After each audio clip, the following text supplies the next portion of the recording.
Oi, gente, bom dia, boa tarde, boa noite para todo mundo.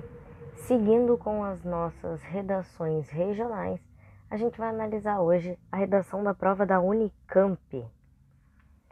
Lembrando que sobre a prova, ela acontecerá agora com a adaptação por causa da data do Enem, na verdade, toda a adaptação por causa da pandemia, nos dias 6 e 7 de janeiro. Lembrando que a prova tem 72 questões e as datas são divididas para a área para a qual vocês vão prestar. Então, os alunos que vão prestar as provas de ciências humanas, artes, exatas e tecnológicas farão a prova no dia 6 de janeiro, enquanto os de ciências biológicas e saúde no dia seguinte, no 7 de janeiro. A segunda fase vai ser nos dias 7 e 8 de fevereiro, e a primeira chamada se manterá na data de 10 de março. O diferencial da redação da Unicamp para boa parte, na verdade 99,9% das redações de todo o país, é a ausência de gênero, sendo que boa parte das provas usa o dissertativo argumentativo para a resolução de um problema, enquanto a Unicamp trabalha com gêneros diferenciados, exatamente cobrando do aluno a capacidade dele de compreender a formação de um texto. Diferente de anos anteriores, agora vocês vão receber 2 propostas de redação, mas escolherão apenas uma. Então é importante que vocês estudem gênero, mas também é sempre bom rezar para que um deles seja da prova e vocês tenham já uma vantagem. Dos 48 pontos totais que são distribuídos na prova, a redação vale metade, ou seja, 24 pontos, ou seja, não dá para vacilar. A linguagem da prova é formal, não necessariamente em norma culta, mas vocês devem prestar atenção na proposta. Quando ele quiser uma norma totalmente culta e formalizada, ele vai informar. Quando ele te permitir uma linguagem mais diferente, ou que seja adaptável a algum tipo de gênero, como por exemplo uma crônica, que tenha linguagem, será avisado, assim como a presença do título.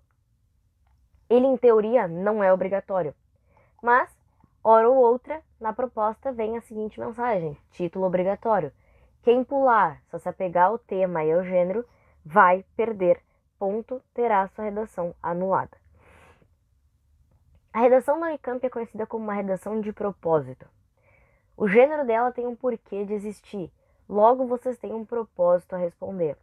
Usando o exemplo dos anos anteriores, tipo o do abaixo-assinado, o abaixo-assinado tem um propósito de existir, que é abrir uma discussão com o restante das pessoas que fazem parte daquele corpo social.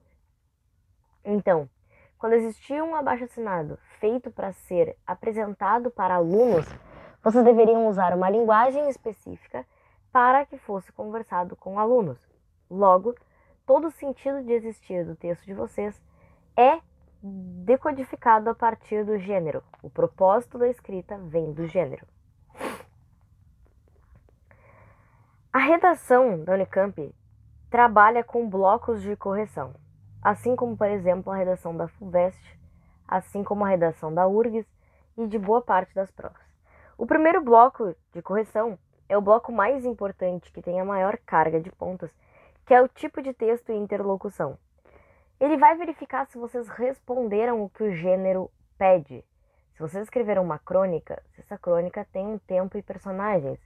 Se vocês escreveram uma dissertação, se essa dissertação apresenta argumentos e apresenta opiniões. E assim por diante. E daí também entra o sistema de interlocução. É preciso que o aluno compreenda como deve ser apresentado a linguagem de um determinado gênero. Se vocês fossem escrever uma lei, vocês estariam falando para um todo, porque a Carta Magna se decodifica e se dirige a toda a população, de uma forma totalmente formal, com uma linguagem do direito. Agora, se vocês estão escrevendo uma matéria de jornal, é um outro tipo de público. Se vocês estiverem escrevendo para um textão de Facebook, é um outro tipo de gênero e para outra pessoa que vocês estão escrevendo. Então, uma carta fala com uma pessoa, um texto de Facebook fala com amigos, uma lei fala com toda a população. Da onde sai o tipo de texto, abre-se o contexto do propósito. O que isso quer dizer? Se eu tenho como gênero um texto de Facebook, uma publicação da internet, por que essa publicação existe? Então lembrem que toda a proposta vai dar para vocês um contexto de existir daquela ideia. Logo, se eu quero um abaixo-assinado, eu preciso entender para que eu quero esse abaixo-assinado, para quem que eu vou entregar esse abaixo-assinado, quem que vai assinar comigo. Se eu quero uma narrativa, uma fábula, eu tenho que entender se essa fábula já tem uma moral pré-definida. Eu tenho que saber se essa fábula é para criança ou para adulto. Então, o propósito de existir de um texto é respondido pelas marcações que aparecem na proposta. Normalmente vão aparecer pequenos hífens dizendo use norma culta, presente título obrigatório, ou um bloco de texto que vai explicar para vocês todas as ordens, regras e leis daquela redação. Percebam que a redação da Unicamp, ela nunca tem nada óbvio, nunca tem nada que eu possa garantir para vocês. O que eu posso garantir é que os gêneros dificilmente se repetem, então provavelmente não vai cair o que caiu nos últimos 5 anos. Mas eu também não posso dizer para vocês que eu vou adivinhar um gênero, porque de gênero nós temos de uma dissertação até uma bula de remédio. Terceiro bloco de correção é leitura. Significa que você, candidato, percebeu quando leu a proposta o que era necessário. E com isso, que você compreende de que forma é preciso construir aquilo. Resumindo, significa que você entendeu a proposta a partir apenas da leitura do que eu te dei. Porque nem sempre vocês vão receber um texto de apoio, como por exemplo no Enem. Às vezes você receber apenas uma descrição de uma situação. E dessa situação vocês conseguem tirar as coisas necessárias, como o interlocutor, como o gênero, para escrever um texto. Então a capacidade de interpretar a proposta, que várias vezes não é dada assim de mão beijada, é algo que diferencia e é pontuado em grande escala na prova da Unicamp. E por último, a capacidade de argumentação, articulação e escrita. Isso significa que se tu constrói uma fábula, tu entende como que ela deve correr. Tu não vai dar a moral da fábula nas 2 primeiras linhas. A moral da história está lá no final. Se é uma narrativa, o clímax está mais do meio para o fim do que para o começo. Se é uma dissertação, tu sabe que ela tem que conter uma opinião. Se é uma carta, ela tem que ter um direcionamento. E assim por diante. Então a articulação da escrita não é só ponto, vírgula, acento, gramática normativa.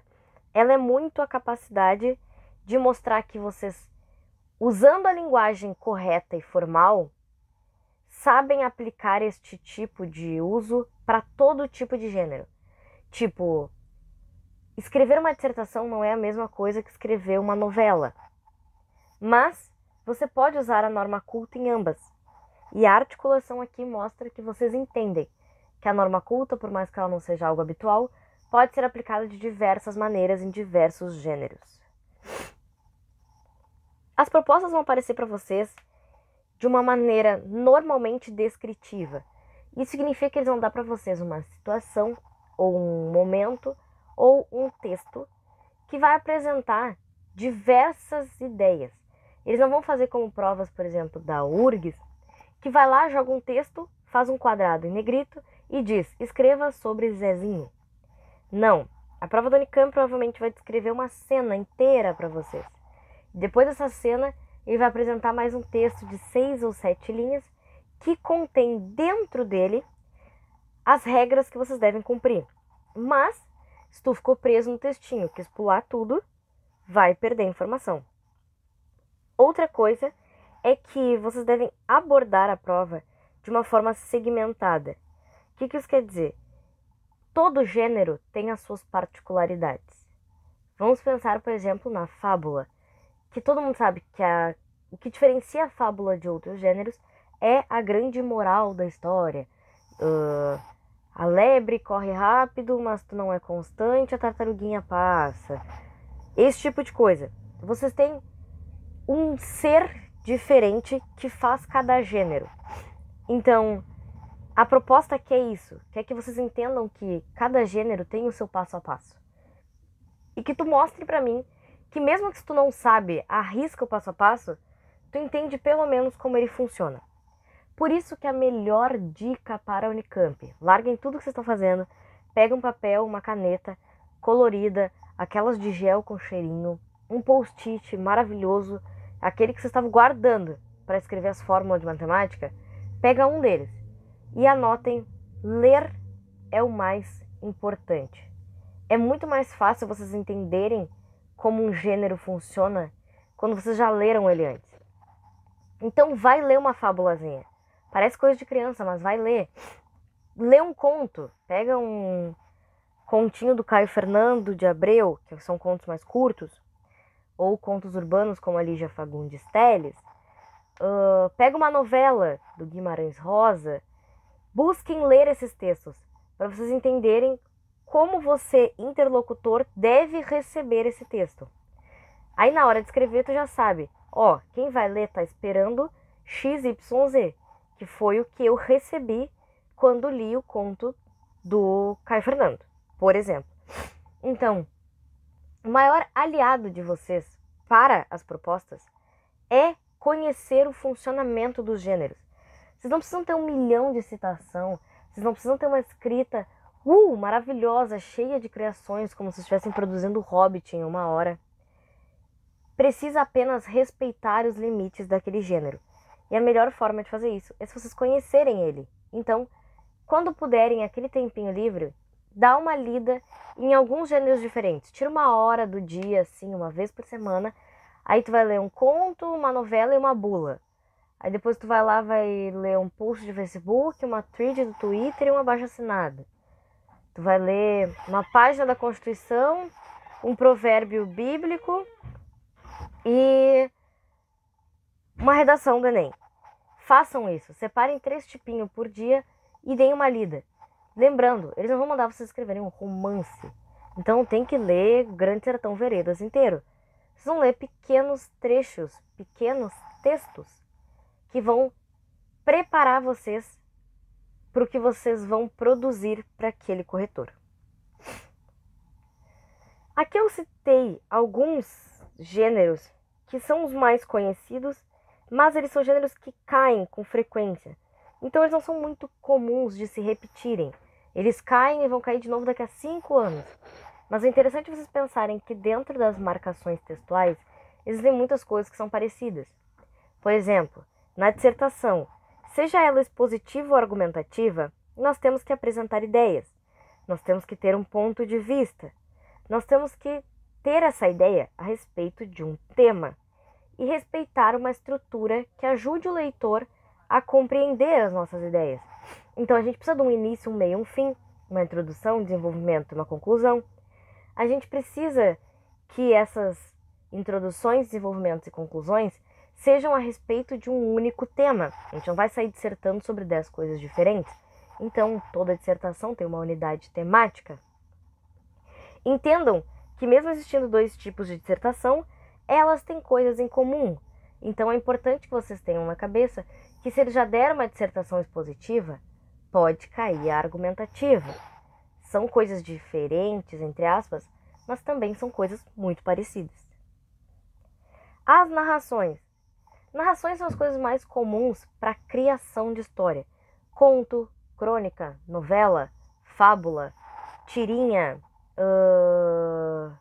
diálogo. Tudo isso parte de uma narração. A narração normalmente ou ela é uma escrita, ou seja, a gente tem um ser flutuante que narra toda a história pra gente e não faz parte dela, ou a gente tem um relato, que é alguém que está dentro da história narrando pra gente. As narrações costumam ter personagens, clímax, catarse, tempo e uma cronologia. O que isso quer dizer? Eu não posso fazer uma narração onde eu não tenha nenhum personagem para ser narrado. Eu não tenho história nenhuma para narrar. Então, o que eu estaria narrando? Logo, eu preciso de personagens que façam essa história girar.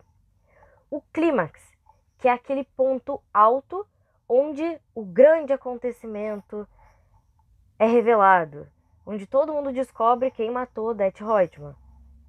Espera aí que esse exemplo foi super velho. Onde todo mundo descobre que a Nina tá viva, da Avenida Brasil. Aquele momento que todo o Brasil para esperar. Esse é o clímax. A catarse. A catarse é a capacidade que a gente tem de se identificar com o sentimento ou com o acontecimento de um personagem. Então, é aquela situação em que tu sente o que o personagem sente. Por isso que a gente sempre passa um acontecimento. Se é algo triste, aí a pessoa vai sentir tristeza. Se é algo feliz, o leitor vai se sentir alegre e assim por diante. Toda narração tem um tempo, ou seja, ela acontece num período específico, ou seja, de um ano, uma década ou 5 minutos. Vocês devem saber, inclusive, tem grandes romances que se passam em 24 horas. Tem peças de teatro que se passam em meses. Então, vocês precisam delimitar mais ou menos o prazo onde as coisas estão acontecendo. E uma cronologia. Não dá pra começar a narração e largar ela na metade. Então, eu preciso que as coisas aconteçam, se desenvolvam e se encerrem. O início, o meio e o fim. Por fim, eu acho importante destacar a fábula distante da narração, porque a fábula é um texto que ele tem uma particularidade que é muito importante, que é a informação moral. As fábulas são criadas exatamente para ensinar, principalmente crianças, aspectos da moralidade que são muito complexos. Como, por exemplo, explicar que vale mais a pena trabalhar aos poucos para conquistar algo grande do que tentar fazer como a cigarra, que tenta fazer tudo aos 50 do segundo tempo. Ou que a raposa às vezes persegue o coelho, que a tartaruga pode ser mais rápida que a lebre. Esse tipo de coisa. E o importante da fábula é que normalmente ela vai criar, dentro dessa teoria social, ou seja, dessa regra que nós criamos como sociedade, uma frase que fica muito famosa. Água mole, pedra dura, tanto bate até que fura. Esse tipo de coisa. Esses ditos populares, essas regras que são meio coletivas, que todo mundo sabe, mas ninguém tem ideia de onde veio, elas normalmente são frutos de fábulas, que são formas de passar ensinamentos que acabam ficando pra gente, mesmo que a gente não compreenda eles. As crônicas são textos, histórias curtas, só que elas têm uma diferença. Normalmente nós separamos os contos das crônicas pela velocidade do acontecimento. Então, o conto às vezes pode levar 20 páginas para te dar uma ideia. Ou pode ser um microconto, que vai levar 2 linhas. Mas a crônica, ela tende a ter esse processo de ter um acontecimento pontuado. A gente meio que já chega na história com as coisas meio que acontecendo. A gente não vê o atropelamento, mas vê a ambulância. Feito, gente. Então, vamos retomar. O importante da Unicamp é, acima de tudo, gênero textual. Leiam, leiam, leiam, leiam e leiam muito. Leiam todo tipo de gênero. Abram aquelas páginas na internet, pesquisem gêneros textuais. Aí anotem todos que vocês acham que vocês não têm tanto conhecimento assim. Que vocês não lembram como é que funciona. Por exemplo, a gente sabe como é que uma bula é, mas a gente não lembra da linguagem da bula. Então abre uma caixinha de remédio ali, uma aspirina. Pega uma bula e lê. A gente lembra mais ou menos como é que é uma fábula. A gente lembra lá por cima da cigarra e da formiga. Mas lê. Senta um dia e lê. O importante para a Unicamp não é vocês terem uma fórmula mágica, e sim vocês terem calma e tranquilidade para que vocês sigam o gênero à risca, para que vocês respeitem os limites daquela construção. Boa tarde, bom dia ou boa noite para todo mundo. Bebam água. Se possível, não saiam de casa, nós ainda estamos em tempos de pandemia. Se precisar sair, usem máscara e álcool gel. Até a próxima.